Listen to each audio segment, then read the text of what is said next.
Hello, everyone. Good morning, good afternoon, good evening. I bid you welcome from wherever it is that you're watching. Welcome to the Nerdivergent channel. I'm your host, Nerdivergent. Today, we'll be taking a look at the movie Masters of the Universe 2026, and I am absolutely thrilled to be talking about this movie. This review will be, of course, spoiler-free. It stars Nicholas Galitzine as Adam and He-Man, Camila Mendes as Teela, Jared Leto as Skeletor, Morena Baccarin as the Sorceress, and Idris Elba as the Man-at-Arms. This is most certainly one of the funnest movies I have seen in a very long time. I could not stop laughing in the movie theater. The movie was making fun of itself, making fun of the world, making fun of little things that just drive you nuts in your everyday life, and you see it within the performance of the cast throughout the movie. For some people, this may drone on at several points in the movie and may even call it cringe, but it lands so well with the jokes that are attached, and you just can't help but laugh. The movie takes itself seriously as well, but doesn't shy away from the undertones and lessons that you have to learn about being the wielder of true power. And this movie makes it fun, exciting, comedic, and grounded, to where the lessons of how Adam needs to become He-Man and the wielder of that power is a true hero story. And that is something that we have not seen in a long time. And it's quite refreshing to see in this movie. But before we get into it, would you please hit that like and subscribe button and the bell to get all of my latest reviews? I'm trying to get to 100 subs, and your help is very much appreciated. Now, let's get into it. Masters of the Universe has been a strange combination of fantasy, science fiction, mythology, castles, spaceships, magic, muscles, monsters, and life lessons.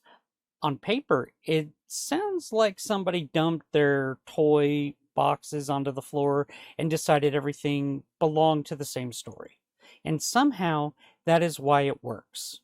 The biggest compliment I can give this movie is that it does not appear embarrassed by any of that. It does not take Eternia, drain away the color, remove the unusual characters, and apologize for being based on something that began with toys and an animated series second. It embraces the world for what it is and then asks how to make that world feel believable on a movie screen. Believable does not mean realistic or sanding away everything that made it special. Masters of the Universe should not look like a medieval drama where somebody accidentally left a laser rifle on the table. It needs magic and technology, living beside each other with heroes and villains who look as though they walk directly out of a child's imagination. This movie understands that. The broad setup has Adam separated from Eternia and living on Earth, far away from the home and the destiny that are waiting for him. When the past finally catches up with him, he has to return and face a world that remembers what he represents, even when he is not sure that he is ready to represent it. That is a familiar hero's journey, but familiar does not mean bad when the character gives us a reason to care. Adam is not compellingly simple because he can hold up a sword and become the most powerful man in the universe. The important part is whether he understands what the power is for. The movie treats becoming He-Man as more than a costume change or a physical transformation. Adam has to grow into the responsibility behind the name. Strength may allow him to win the fight, but strength by itself does not make him a leader. Earn trust. Give him the wisdom to be kind and not cruel, or tell him when he should put someone else ahead of himself. That is where Nicholas Galitzine gives the character more personality than I expected. He is allowed to be uncertain, frustrated, funny, stubborn, awkward, and occasionally overwhelmed. He does not begin as a perfectly formed hero who only needs to locate the correct sword. He has to understand why people should believe in him, and more importantly, why he should believe in something larger than himself. The comedy helps because Adam is not treated like a statue. He reacts to the absurdity around him, and everyone around him reacts to him.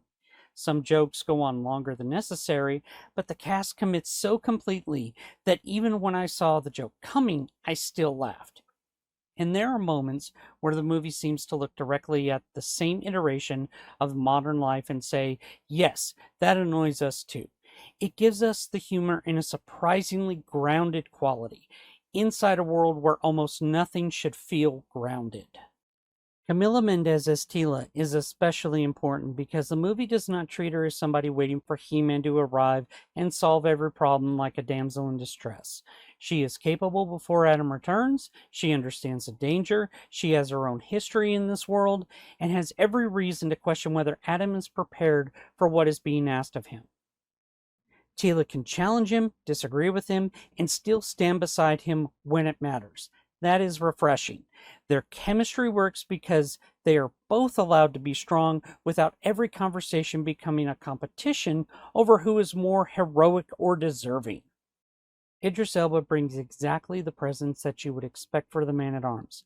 He can make a line sound authoritative without making the character cold, and he carries the feeling of someone who has spent years protecting Eternia while also carrying the weight of everything that was lost.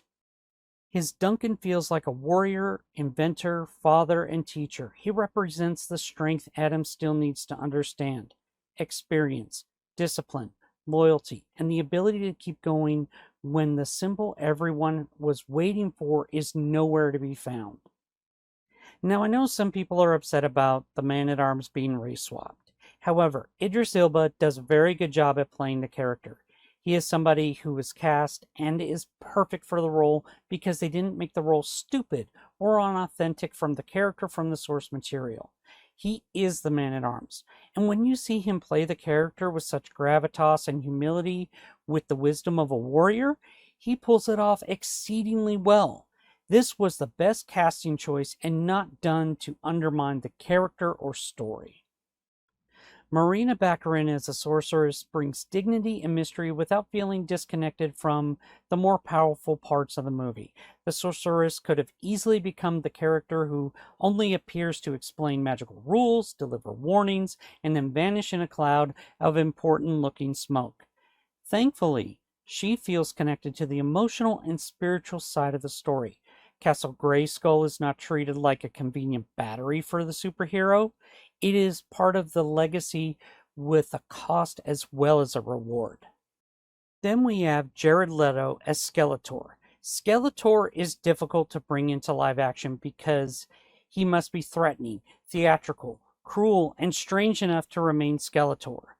Push him one way and he becomes a joke. Push him the other way and he becomes another gravy villain whispering about destiny. This movie lets Skeletor have personality. He enjoys his own villainy. He understands the power of presentation. He can be funny without the movie forgetting that the people of Eternia have very good reasons to fear him. His presence also works as a contrast to Adam. Both characters are connected to tremendous power, but one sees power as a responsibility, while the other sees it as permission. The difference gives the central conflict more meaning than simply deciding who can hit the hardest.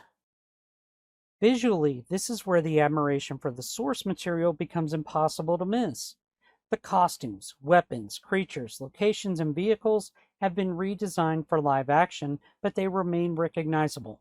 The filmmakers did not seem interested in proving that they could improve Masters of the Universe by making it look less like Masters of the Universe.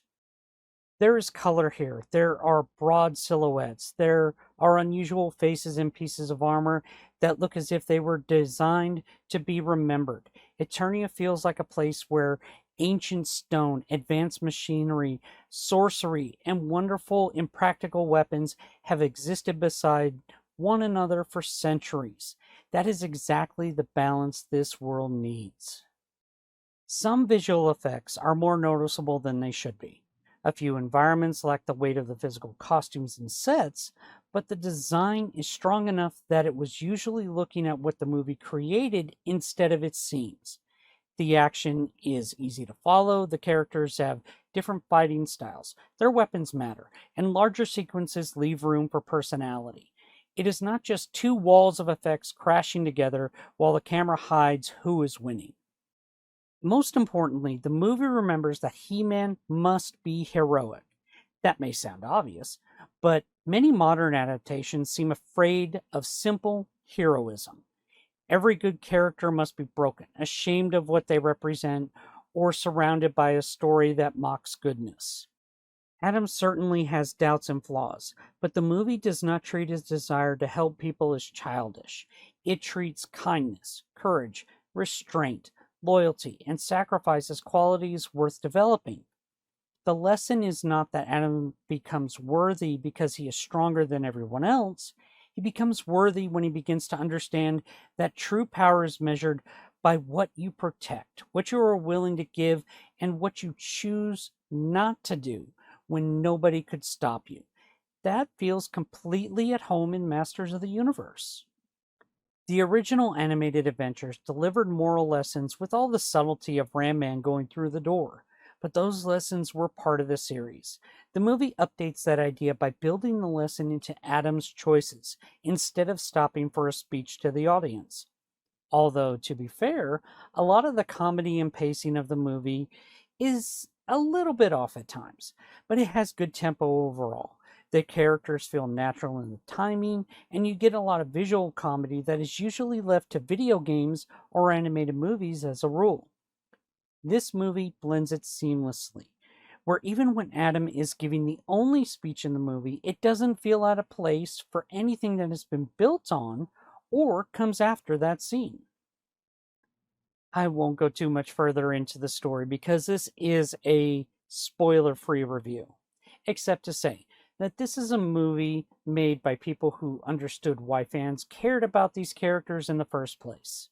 It gives longtime fans designs, names, ideas, and relationships they will recognize, but it does not make prior knowledge a requirement for enjoying the movie.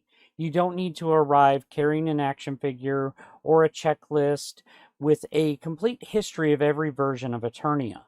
For newcomers, it works as a colorful fantasy adventure about a man discovering that power and purpose are not the same thing. For longtime fans, it feels like filmmakers opened up the toy box, remembered why it was exciting, and treated those memories with affection instead of embarrassment. As another moviegoer said at the beginning, I've waited 40 years for a good He-Man movie. And at the end of the movie, he said, I've waited 40 years for a good He-Man movie, and I finally got it. I completely agree with this sentiment. It is not flawless. Some jokes will test the viewers who do not connect with its humor. A few scenes could be tightened, and the movie occasionally waits for the laughter longer than necessary.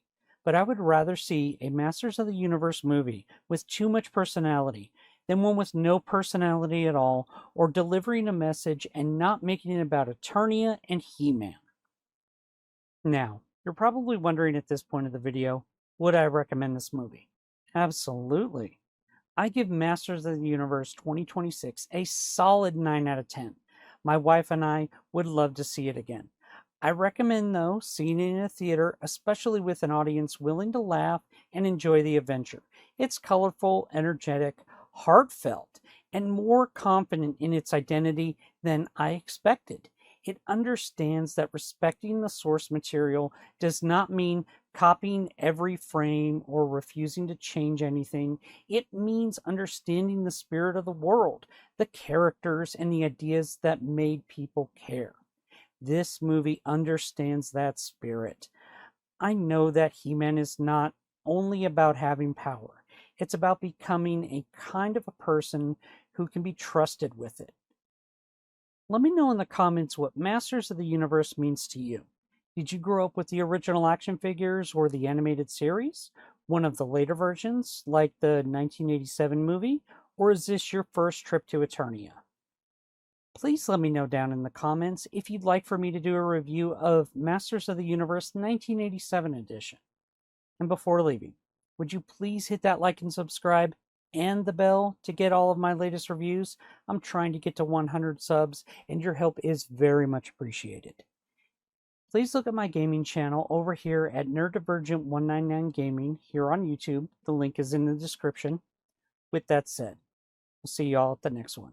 Take care.